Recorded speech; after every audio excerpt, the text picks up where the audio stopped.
पता है सासू माँ और माँ में फ़र्क क्या है? फ़र्क ये है कि हम माँ अगर हमें गालियाँ दे, बातें करे, कुछ भी कहे, तो हम उसे सहते हैं। क्यों? क्योंकि वो हमारी माँ है, उसने हमें पैदा किया है।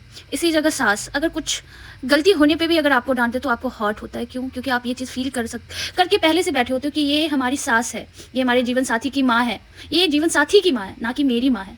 तो इस पे हमें ज़्यादा हर्ट होता है, हम बहुओं को ज़्यादा हर्ट होता है। जब मैं शादी करके आई तो इन्होंने मुझे एज़ अ बेटी एक्सेप्ट किया, और जब इन्होंने मुझे बेटी कहा ना, तो मुझे लगा कि हाँ, मैं इन्हें माँ की दर्जा दे सकती हूँ। और जब मैंने इन्हें अपनी माँ की तरह समझा और इनकी डाँट को भी या इनके दबार को भी अगर मैंने एज़ अ माँ को समझा, तो मुझे हर्ट होना कम हो गया।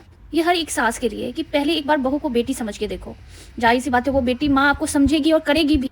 और सही गलत तो दुनिया की परंपरा है जो सदियों से चलती आ रही है। एज़ अ बहू आप एक बार उन्हें माँ की तरह प्यार कर लोगे ना, एक बार चलो, 2 बार चलो, आप उनसे डाँट सुन लोगे ना, तो वो मेरा बिलीव करो, वो आपको एज़ अ बेटी एक्सेप्ट करेगी। कहते हैं ना प्यार से तो लोग अच्छे-अच्छे को पिघला देते हैं, तो उनका भी वो जो सास वाला है ना, वो दिल एक दिन माँ वाला बन जाता है। किसी का थोड़ा लेट लगता है और मेरे जैसे लकी का बस कुछ शादी के पल से ही हो जाता है, या बोलो शादी के दिन से ही हो जाता है। और यार ये क्या है, एक दिन तो सबको जाना है, आज कल हमें, कल उन्हें, परसों आपको।